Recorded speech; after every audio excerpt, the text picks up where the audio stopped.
Salut, c'est Trado, content de vous retrouver pour l'analyse technique de Amoeba, qui m'a été celle qui a été le plus demandée. On va commencer par les avertissements d'usage, à savoir que je suis trader compte propre, consultant, analyse technique, mais pas conseiller financier.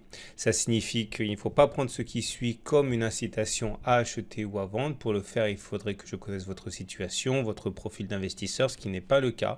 Donc cette analyse ne saurait à elle seule suffire et justifier d'acheter ou de vendre d'ailleurs cette entreprise, ces actions. Donc présentation rapide d'Amoeba, il s'agit donc d'une entreprise innovante produisant un biocide naturel que l'on utilise notamment dans les canalisations et sans danger pour l'homme et depuis deux séances en fait l'action a connu une hausse très impressionnante et de son cours et des volumes comme vous pouvez le voir ne serait-ce que sur la séance d'hier, c'est-à-dire celle de jeudi, l'action a pris 7% et c'était déjà près de 5% la séance d'avant avec des volumes tout à fait conséquents et rassurants, ce qui nous amène à penser que au regard de la tendance hebdomadaire, eh bien des choses ont changé. Tout d'abord, au regard de l'Ishimoku, le plus important c'est regarder le nuage. Vous voyez, lorsqu'on est en dessous d'un nuage qui descend, on dit que la tendance est baissière, et là on est dans le nuage. Comme on est dans le nuage, ça veut dire qu'on est en tendance neutre. Et au regard de la moyenne mobile à 30 semaines, c'est très intéressant également parce que non seulement on est au-dessus de la moyenne mobile à 30 semaines, mais au regard de ce critère, cette moyenne mobile à 30 semaines tend à monter. Et nous sommes maintenant, semble-t-il, il faudrait clôturer au-dessus de la ligne jaune ici, mais il serait tout à fait envisageable que nous soyons passés en phase 2 de Weinstein, c'est en tendance haussière de moyen terme. Tant qu'on était en dessous de cette ligne jaune, c'est-à-dire en dessous de cette ligne qui maintenait la moyenne mobile à 30 semaines à plat, on disait qu'on est en tendance neutre. Maintenant qu'on a réussi à casser cette résistance horizontale ici, avec des volumes qui plus est, eh bien, on est, semble-t-il, parti pour une tendance haussière de moyen terme. Alors maintenant, je vais vous proposer ce que moi je ferais en guise de politique d'accumulation pour le long terme sur cette entreprise, si j'étais intéressé. L'idée, c'est qu'il faut, pour commencer, bien comprendre ce qu'est un support. Est-ce que c'est une résistance? Alors, une résistance, c'est une zone qui nous empêche de monter. Ok, par exemple, les 28,7 euros, on voit bien que c'est une résistance. Les 33 euros, c'est une résistance aussi. Les 34,2 euros, c'est aussi une résistance. Puis, on a des résistances qui sont un peu plus subtiles, comme les 25,7 ici. Les 25,7, c'est également une résistance, comme les 23,4, parce qu'en fait, c'était un support. Vous voyez, c'est le contraire d'une résistance, ça nous a empêché de descendre. Mais une fois que c'est cassé, un support, ça devient résistance, ça change de polarité. Donc, depuis que les 25,7 ont été cassés, eh bien, ils sont devenus résistance. La même chose pour les 23,4. C'était un support, ça a été cassé, c'est donc devenu une résistance. Et puis, on a également des supports. Ici, vous voyez, les 13, 14,3. Ici, c'est une zone de support qu'on n'arrive pas à casser. Et les 18,6, normalement, c'est en train de devenir un support aussi, puisque c'était une résistance. Et comme ce qu'on a vu précédemment, mais inversé, une fois qu'une résistance est cassée, comme c'est le cas actuellement, si on arrive à clôturer au-dessus vendredi soir, parce qu'ici, chaque bougie correspond à une semaine de cotation. Cette bougie n'est pas complètement formée. Elle sera formée donc vendredi soir.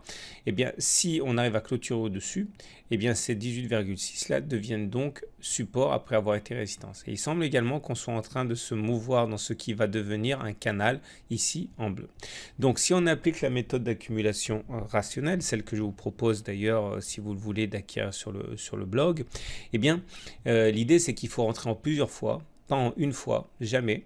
Okay, et ensuite, il faut investir, rentrer des tranches lorsque l'on revient sur des supports ou lorsque l'on casse des résistances, puisqu'effectivement, par définition, lorsque l'on revient sur des supports comme le support bleu ici ou la grande zone de support grise, eh bien, l'idée c'est qu'on a tendance à rebondir, on a du mal à descendre, donc c'est un bon moment justement pour rentrer une position, une partie de sa position.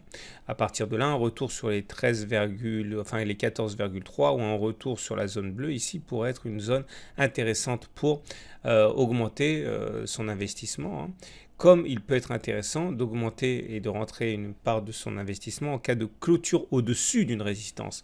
C'est-à-dire, et vous l'aurez compris, puisqu'il y a la règle du changement de polarité, lorsqu'une résistance est cassée, elle devient support. Donc, c'est-à-dire que si on revenait la semaine prochaine, si les 18,6 devenaient support, et bien si on revenait sur les 18,6, ça pourrait être un niveau intéressant pour acheter. En cas de clôture au-dessus du canal bleu, en cas de clôture au-dessus des 23,4, ou etc. Mais en tout cas, si vous voulez acheter du Amoeba, pourquoi pas, mais n'entrez pas 100% dans vos positions maintenant. Attendez de renforcer en cas de retour sur les supports ou en cas de franchissement des résistances. Voilà ce qu'on pouvait dire pour avoir une stratégie de long terme qui soit cohérente, puisqu'on entre à des moments où la hausse est plus probable que la baisse. On va terminer avec une analyse de court terme pour les traders. Alors, on ne peut pas spéculer à la baisse sur Amoeba, puisqu'elle n'est pas au SRD. Par contre, on peut quand même spéculer à la hausse. Donc là, j'ai basculé en données journalières. C'est-à-dire que chaque bougie que vous voyez correspond à une journée de cotation et plus une semaine. Donc, ce qui me semble le plus intéressant, c'est d'attendre que l'on revienne éventuellement la semaine prochaine ou alors même vendredi, éventuellement, aux alentours de 18,6 pour viser le retour sur le canal bleu, enfin contact avec le haut du canal bleu. Ça donne un potentiel d'à peu près 8% entre les 18,6 et le haut du canal bleu. Il faut toujours mettre un stop loss. Le stop loss, il est là justement pour limiter vos pertes. Le stop loss, c'est ce serait le cas où les cours reviendraient et clôtureraient en dessous des 18,6. Attention à toujours viser un objectif tel qu'il soit 2 fois supérieur à votre risque possible. C'est une règle de base. Ça veut dire que si vous voulez initier ce trade, mettez votre stop loss à un niveau tel qu'il corresponde à 2 fois moins que ce que vous envisagez de gagner, pour justement avoir un ratio gain potentiel, risque potentiel au moins de 2. Une autre façon de faire, plus classique, ce serait d'attendre que l'on franchisse la résistance orange, ici aux alentours de 20,6, 20,7. Et à partir de là, viser les 23,4. Mais là aussi, il faudra mettre un stop loss. Il faut toujours mettre un stop loss lorsque l'on fait du trading.